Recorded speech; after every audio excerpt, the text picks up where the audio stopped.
చూద్దామండి. ఈ ఉత్తరాన్ని పరమేష్ గారు హైదరాబాద్ నుంచి రాస్తున్నారు. కూష్మాండ దుర్గా అవతార పరమార్థం ఏమిటి తెలియచేయండి అని అడుగుతున్నారు.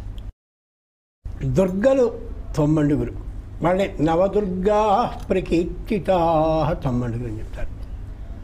కూష్మాండేతి చతుర్థకం 4వ దుర్గ పేరు కూష్మాండ. ఈవిడ్ని అష్టభుజాదేవి అని పిలుస్తారు.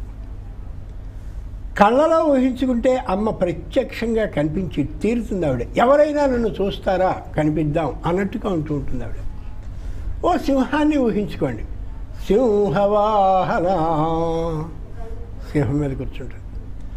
కూర్చున్నటువంటి ఆవిడ అటో కాలు ఇటో కాలు కాదు, 2 కాళ్ళు ఒకవైపుకే వేసి కూర్చుంటుంది. కూర్చున్నటువంటి అమ్మ చూడదలిచినటువంటి మన ముఖంలోకి చూస్తూ కనిపిస్తూ ఉంటుంది. అమ్మకుండే కుడివైపు 4 చేతులు, ఎడమవైపు 4 చేతులు. జాగ్రత్తగా పరిశీలించండి. సురా సంపూర్ణ కలశాం, మద్యం నిండినటువంటి ఏ కలశం ఉంటుందో ఆ కలశాన్ని కుడివైపు ఉన్నటువంటి 4 చేతులను మొదటి చేతితో పుచ్చుకొని కనిపిస్తుంది. సురా సంపూర్ణ కలశాం.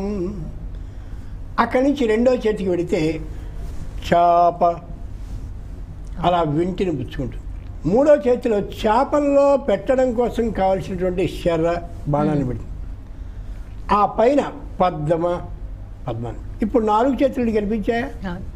ఇప్పుడు అమ్మవారికి ఉండేటటువంటి ఎడమ వైపున 4 చేతులు చూద్దాం.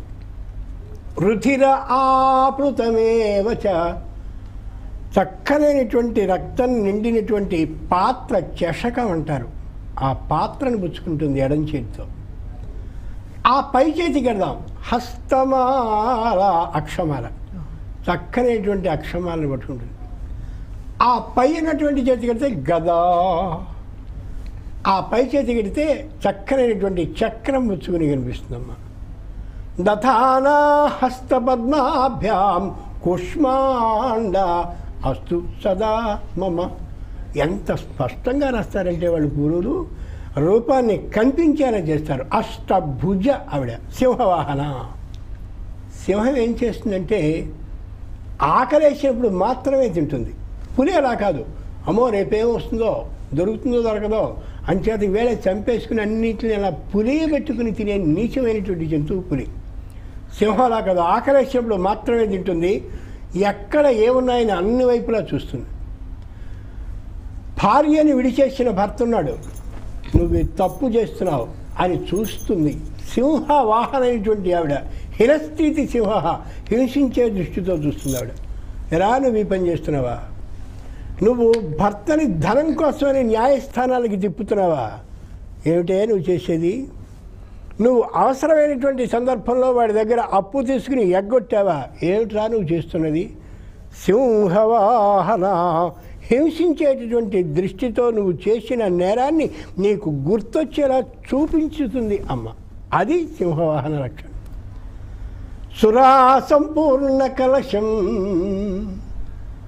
చిన్నప్పటి రోజుల్లో కళ్ళుతో దృష్టి తీసేవారు, దృష్టి దోషాన్ని తొలగించేవారు. ఒరే మీ అందరికీ ఆ దృష్టి దోషాన్ని తొలగించగలిగిన శక్తిమతిని నేను, అమ్మ చెప్తాను.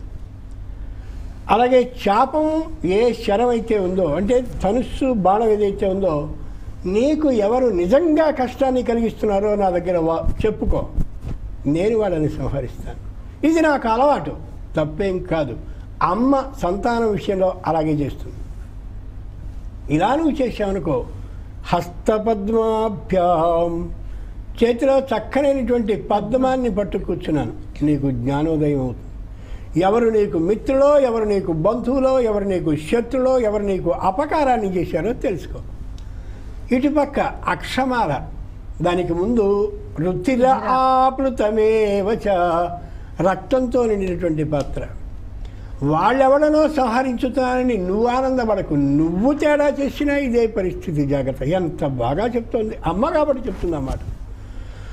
ఏ తల్లి అయినా సరే, బడికెడుతున్నావా నాయన, ఎవరితోటి దెబ్బలాడకు, ఎవరితో ఏం చేయకు, ఎవరి మీద గొడవ చేయకని తను చెప్తుంది.